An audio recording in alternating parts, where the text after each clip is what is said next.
Tradisi sejak masa kerajaan Aceh dipimpin Sultan Iskandar Muda ini masih dilestarikan masyarakat Aceh, yakni mak megang. Pada momen ini, masyarakat Aceh berbondong-bondong pergi ke pasar musiman untuk membeli daging sapi atau kerbau, dan nantinya akan dimasak untuk disantap bersama keluarga di rumah.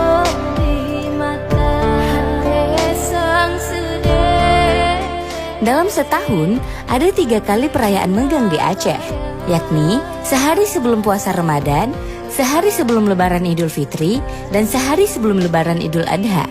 Jadi, gak usah heran kalau kalian ke Aceh, banyak orang yang menjual daging di sepanjang jalan. Kalau kalian gimana? Megang di rantau atau bareng keluarga?